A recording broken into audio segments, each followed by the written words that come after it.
Welcome to another episode of AnswerStock. Let's get to some talking points today. Paul, what do you think about this KBIO CEO being arrested?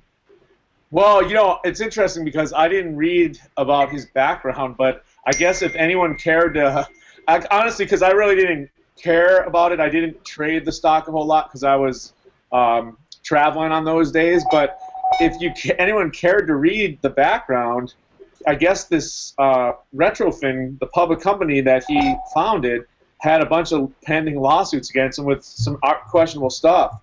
And knowing that, I guess I'm not too surprised. I think he asked for it. I think the lesson is, and it's a lesson I've learned throughout my trading career the hard way, is don't get too cocky, don't get too arrogant, don't get too prideful. Don't be a cocky kid. Trade away from humility. But I think this guy got too cocky, and they really went after him. But it looks like some things. It looks like some things are really bad for him personally. But I also feel for the longs of KBIO because that could be a very ugly situation. He owns the majority of it. He's obviously not going to be allowed to own stock, so who knows what's going to happen there. Now he's going to get cocky in jail. I don't know, but no, we were talking about in my chat today, is he going to go Jordan Belfort and start ratting out all his friends to get some time off, All I care about is that now hopefully the government will seize the Wu-Tang album and we can all hear it.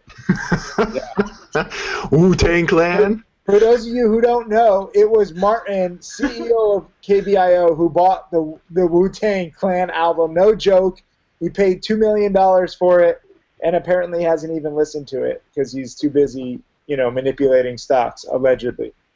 Matt, what do you think about the whole KBIO situation? Well, when I woke up this morning and read the news after 2 hours of sleep, I felt pretty good about it. It was really good to see justice be served. Talk about still innocent until proven guilty. We're not in Russia here. No, that's not how America is. Whoa! Be careful, buddy. This is easy there. This is the country that just made you a millionaire, and this is how you're going to treat it. What are you? You're trying out to be a character on Homeland?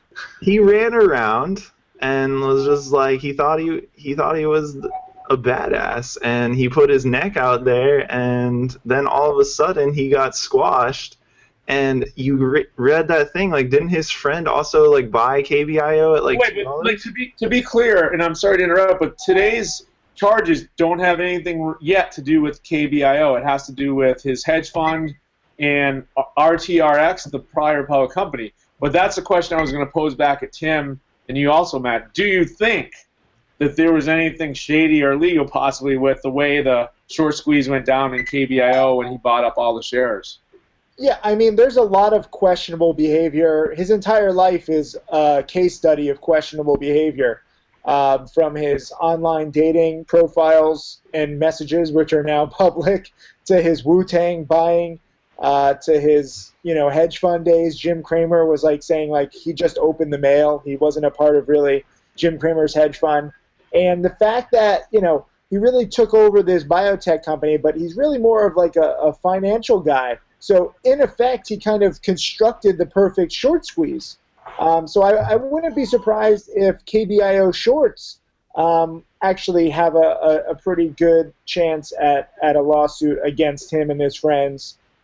Given what he's done in the past, now he's kind of been outed as this, Dr. Evil with hair. And, maybe he should have shaved his head like Matt should, and then he would have been okay. Maybe that's the lesson with all of this. Dr. Evil, I don't think he ever got caught, did he? I don't remember what happened in the sequel. He always escaped. Yeah, exactly. So if Martin had shaved his head, like Matt is going to shave his head on Friday. I'm not shaving my head. I just want to stomp that out right now. I don't believe that. Yeah, don't worry. I don't believe that's never going to happen until it falls out itself.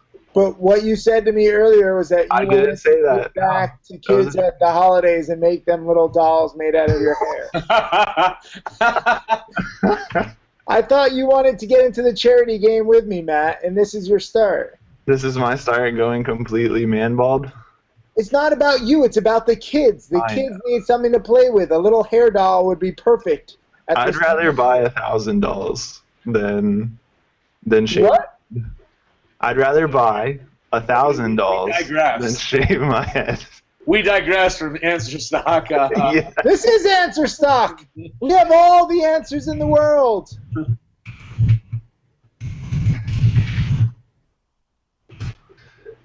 So Matt, you're a big,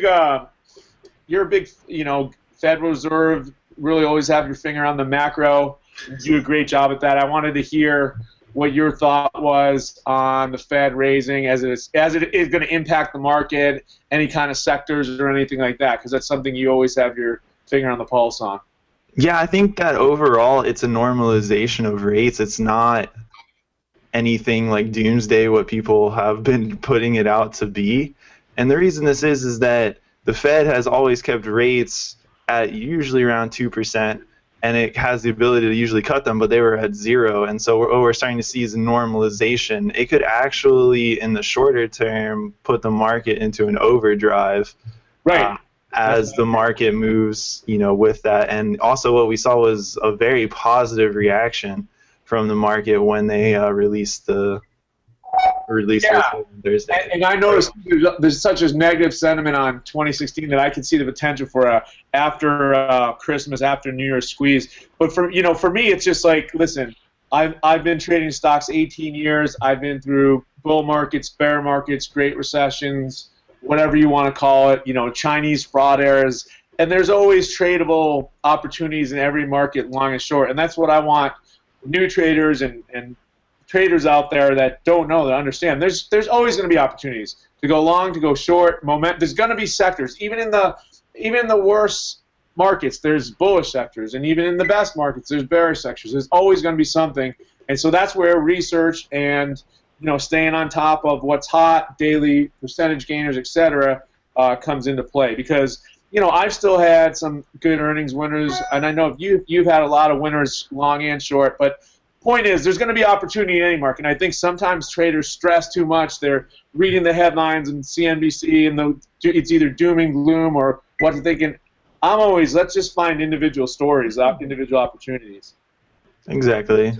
Let me get to one question from one reader. Sorry. This is Aaron from Ohio, and he said, to each of you guys, what is your best tip to make 2016 the best year ever? What is your best lesson? Matt, you can start. Okay, go ahead, Matt.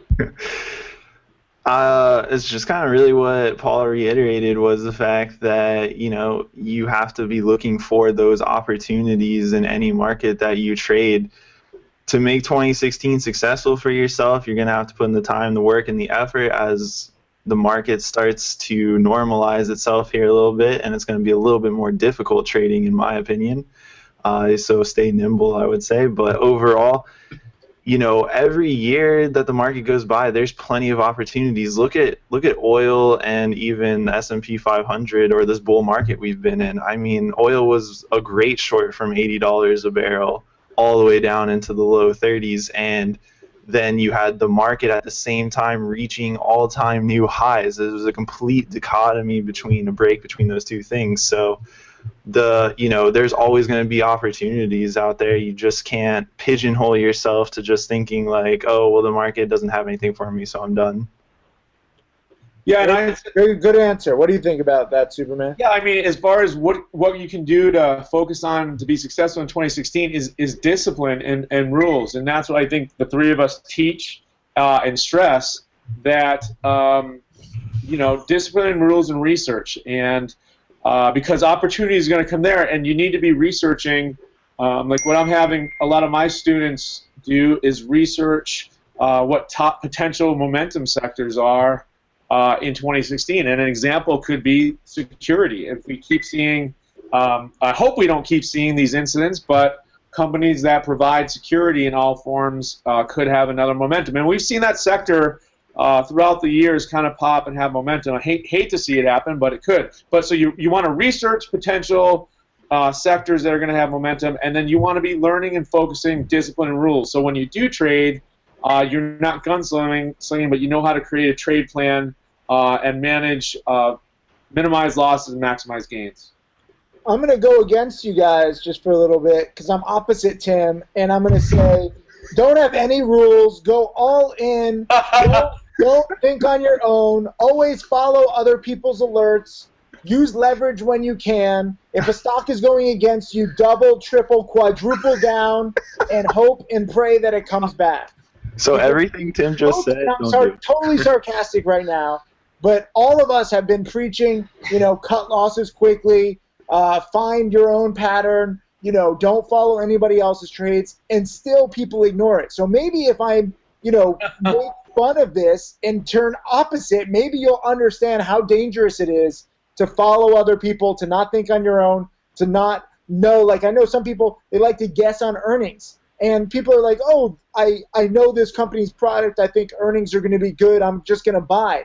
And I'm like, you don't know shit. Like, you think you know the company's product? What if the CEO says, hey, this was a record year, but guess what? There's a little startup in fucking Akron, Ohio that's starting up, and we're screwed next year, and the stock drops 90%. And all of your analytics and all of your retail channel checks and all that bullshit in the past is totally irrelevant because you can't predict the future of any earnings conference call. So for me, Tim, I can give a great example that you would like me to, because you're going to love this. But you have to do it. You have to give the example as opposite Superman so that people get the point. No, but you're going to love this one because it was MTSL, and it was a stock I had. It was years ago. I had a big position, and I did. Meaning you went all in. I had a 2-bit oversized position. And you used leverage. And you told everybody to follow. Here's the thing.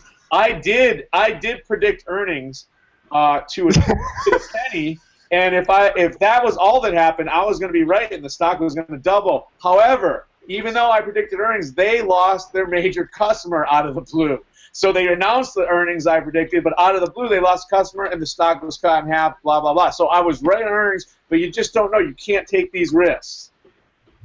All right, you weren't opposite Superman, but you gave a really good fucking example. So I'll give you it there. I don't want to be opposite Superman because then I can see someone trying to cut clips of just that video out of. I thought about that as I was saying that, and I was like, I don't care. Take it out of context. Hopefully, you guys get me and you get our points. You got to be safe. Part of our success, we're all millionaire traders now, but our success is not because we use leverage or we go all in, or we think we know everything. It's, being safe and trying to take a single here or there. And sometimes when a pattern sets up right, when there's a low float stock that looks like they're going to have good news at a future date or something like that, when you have the right setup. But you don't always have the right setup. You're not always going to have the perfect pitch. So most of the time, you really, really have to trade ultra safe. And especially, as Matt said, I do believe the beginning of 2016 might be a little tough, especially if you haven't learned to short sell yet. My number one tip for 2016 is nothing complicated. It's very simple, but for me, simple works. And that is you don't have to be bullish, okay? You do not work on Wall Street. You don't have some bullshit suit and tie. You're not a whore for commissions. Your business is yourself, and you're trying to grow your small account. And so you need to be agile. You don't even need to wear a suit. I'm not even wearing any underpants right now. It doesn't matter, okay? What matters is that Sorry. What matters is that I'm agile, okay? I can jump out of bed. I can go short a stock. I can go long a stock. I can do whatever I want if I think that there's a good chance of making money from it on a trade. You want to take high odds situations, setup after setup after setup, and even if you lose sometimes, which all of us do, you cut losses quickly and you move on to the next high odds setup. And between Superman, Matt, and I, we all teach high odds setups that work for us, and we're not exactly the same. We all have different personalities, but you can learn from us and you can use what we know to create your own trading plan that you follow. What do you think about that, Matt? I say amen to all of it. Beautiful. All right, one last question. This is from a female. We have female students too. This is from Sharon in Massachusetts. And she said, Superman, are you single? Can we go out sometime? I am single. And, yeah, I am single. So I'm ready to mingle. I don't know. There's no little JPEG. I don't know what she looks like or anything. Shoot me an email.